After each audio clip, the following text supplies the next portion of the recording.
All right. If my hair looks a little bit oily, I promise it isn't. I just put too much curl cream in. But that's not why we're here. We're here to talk about Halloween Horror Nights 33. My sister and I braved it together this year. I tried to get her to come with me last year, and she's chickened out. So I was really excited to hear that she was on board this year. So we braved it together.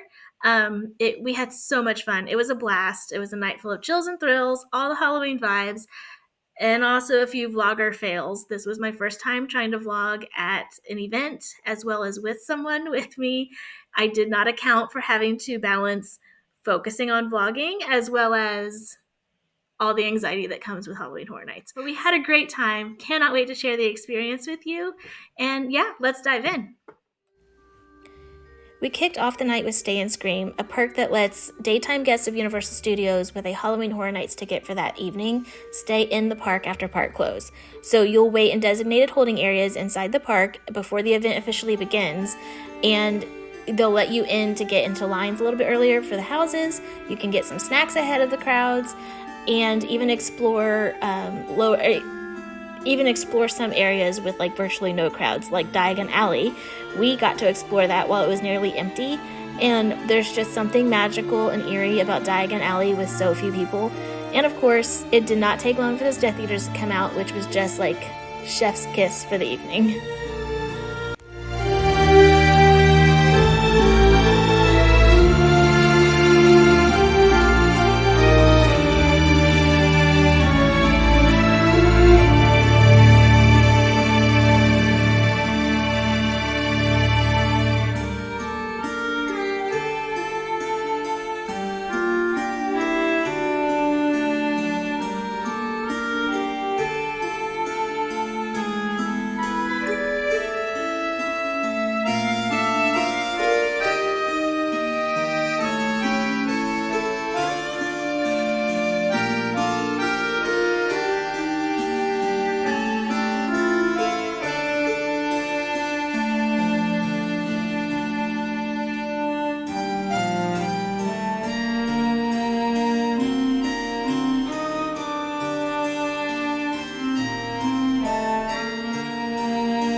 My sister hates clowns, which I do too, but I'm getting better at that. And she asked me if there were clowns or chainsaws. I didn't remember any of that when I was like, you know. Oh, my heart is still palpitating. I'm not kidding. Like, you said there were no clowns. Watch out, honey. I can't even. Sorry, carry on. Anyways, I liked the mummy stripper room. Except for when you turn around, that thing was right in your face. You said there were no chainsaws, and that guy, it's like he knew he was. It was like, what was that about? And I was so chill and demure the whole time. I was just. Okay. Well, out of 5, how scary? Okay, if there were no clowns and if there were no chainsaws, like a 3. But with the clowns, Yeah, I would give it a 3. with the clowns, for me personally, my chest is still tight because I don't mess with clowns. All right, let's be real about the vlogging struggle here. What you just saw was our second attempt at filming that review. Our first attempt turned into my sister trying to bribe a cast member for earplugs. Let's just watch. So we just got out of, what is that? I don't know. I gotta ask about some headphones. Slaughter Cinema 2. And Sorry, 1 second. oh, Hi. So, I didn't mean to outright bribe that girl. I was gonna be like, I can buy something. I have $5. All right, onward to our first scare zone, Swamp of the Undead. Universal nailed the creepy atmosphere here with the low lights, the fogs, the jump scares. It was good. You might not be able to see anything. I don't know if the camera's picking it up very well because this is a very little dark scare zone.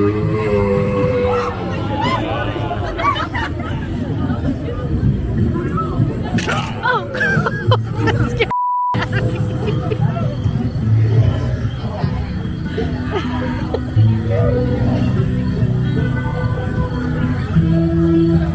Oh, it's very like boondocky.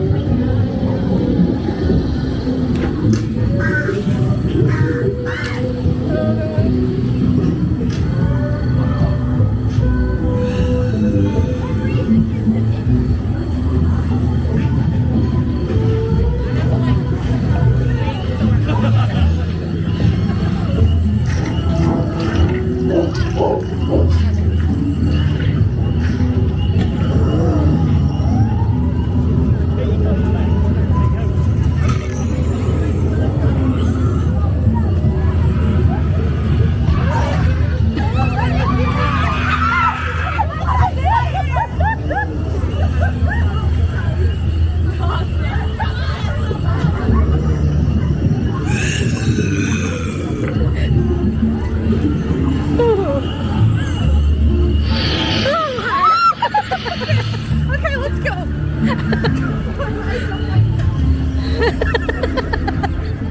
my sister, she does not run, but she is speed walking right now. That guy was stalking us all the whole time. He came up, put his camera on my face, and was like, oh. And I was like, no thank you. And he was like, okay. And then he came back, he's like, I'm like, still no for me. Oh my gosh, they did a good job. Yeah. From there, we passed Mel's Die-In, her classic HHN vibes, on the way to Demon Queen's Scare Zone. This one had some unforgettable characters. As someone with trypophobia, let's just say the character with a face covered in eyes was nightmare fuel.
We then headed over to Torture Fair, where, as you can imagine, things got medieval in the worst possible way. And if this is not your thing or you're watching this with kiddos, I would recommend skipping to a timestamp on the screen below to kind of get past this scare zone. I'll admit that this zone did freak me out the most out of all the scare zones, and it was set up really well. So they did a great job on it.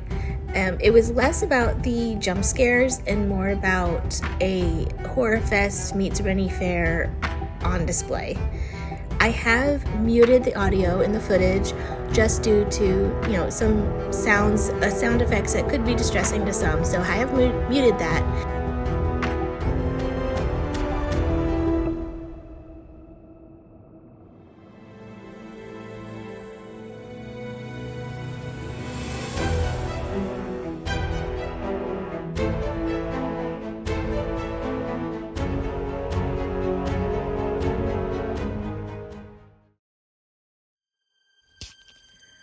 We rounded out the scare zones with Bloomhouse. I love Bloomhouse, but this one did not make the mark. The scare actors were great. They did a fantastic job working with what they were given, but the set just didn't hit it. Like, it felt like window shopping Blumhouse villains instead of like an actual scare zone. So, not to be too harsh, it was still cool, but it was just not my favorite. And of course, now that it was dark, we did have to head back to Diagon Alley for one last spooky little stroll and to check out those Death Eaters one more time. There's nothing quite like Diagon Alley at night with the Death Eaters roaming about, and it was just the perfect mix of spooky and magical.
Then it was time to check out this year's tribute store, which meant we had to make our way back through Blumhouse and that medieval torture fair before we could get to the tribute store.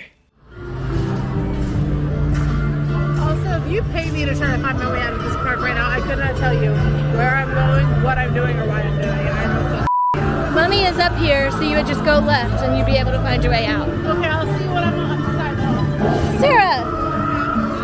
What?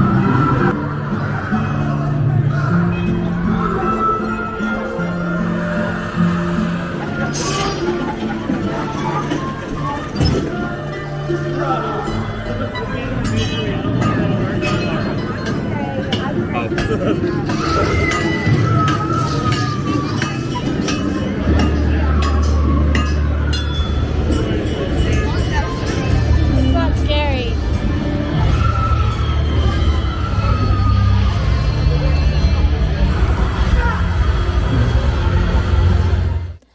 This year's tribute store theme gave off some serious post-apocalyptic vibes, think survival meets horror, and the decor was on point, with everything feeling very eerie and run down. Honestly, Universal always nails the tribute store experience.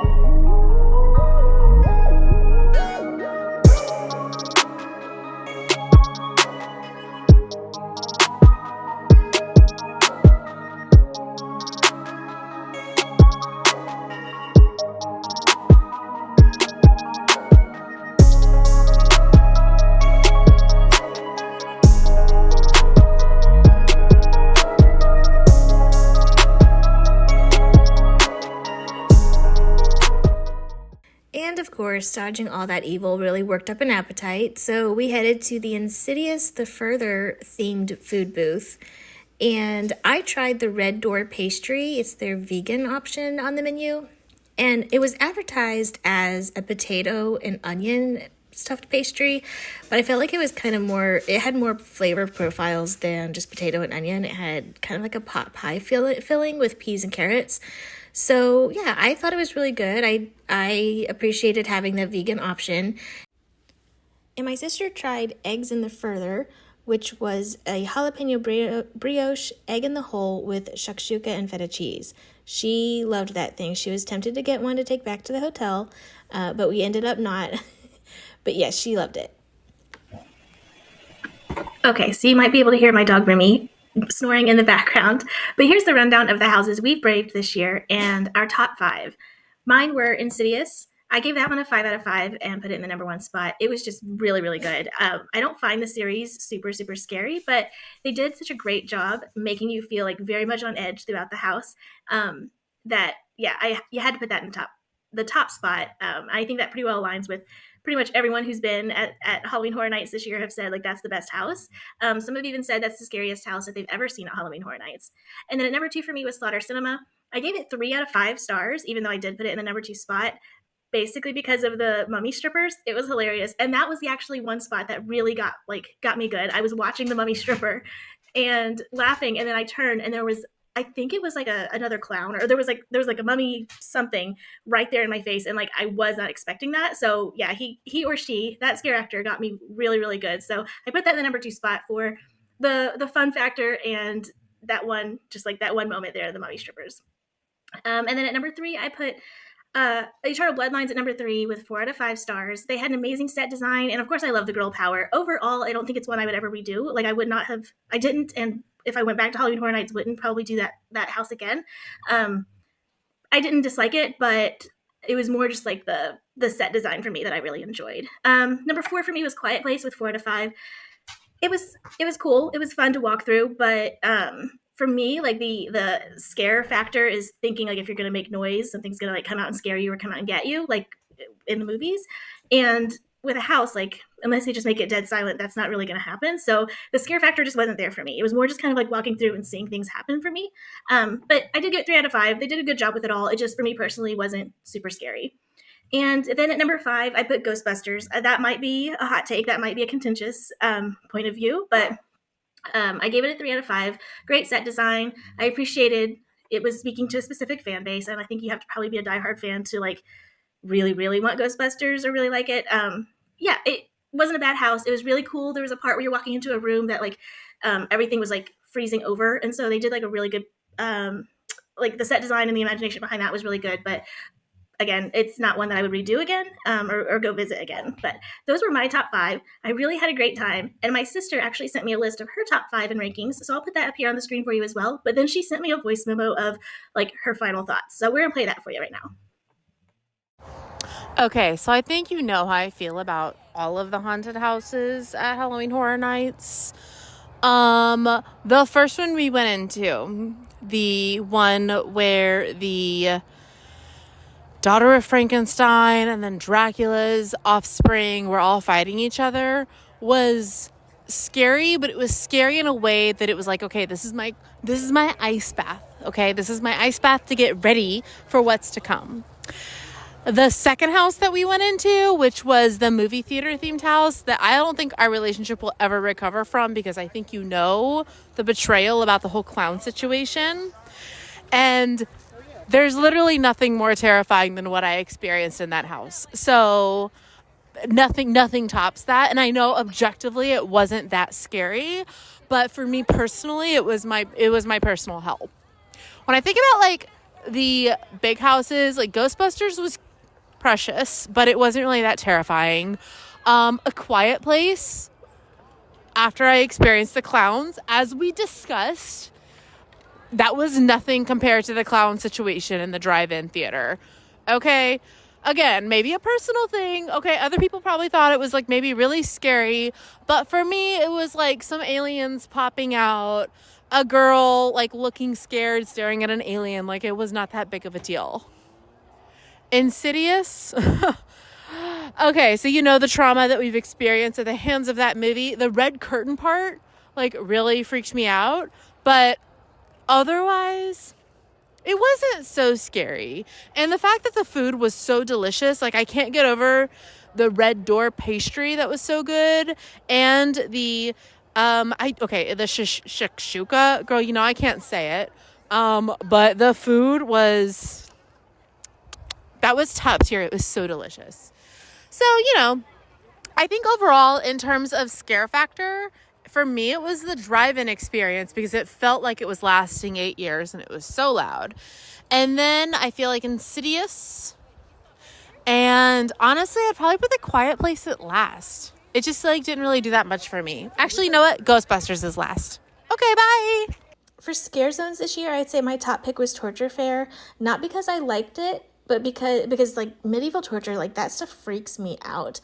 But they did a really good job with it. As far as scares, I would say the Swamp of the Undead, just because it was so dark that you couldn't really anticipate who was going to come at you, but you could see the shadows of the scare actors. My sister, though, bailed on me in almost every scare zone and found safety on the sidewalks. So that is a pro tip. If you're not up for the full immersion, most of the scare zones, I think with the exception of Swamp of the Undead, had you could walk on the sidewalks as like a safe zone, and the scare actors won't approach you there.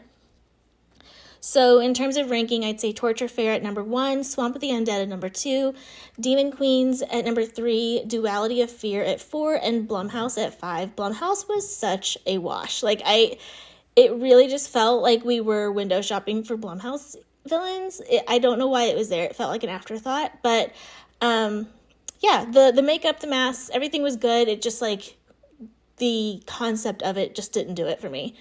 But we both agree that Diagon Alley with Death Eaters and like the low crowds was the ultimate highlight for the Halloween Horror Nights experience for us. We really liked the opportunity. We really appreciated the opportunity of seeing Diagon Alley virtually empty, and then like getting a lot of like close-up experience with the Death Eaters because of that. And then of course we went back at night because you had to go back at night. But that was a highlight for us. I hope you enjoyed our quick little amateur vlog of Halloween Horror Nights. We cannot wait to go back next year, and we'll see you in the next video. All right, everyone. Well, that was our evening here at HHN33. My name is Amy. I'm Sarah. Out here reminding you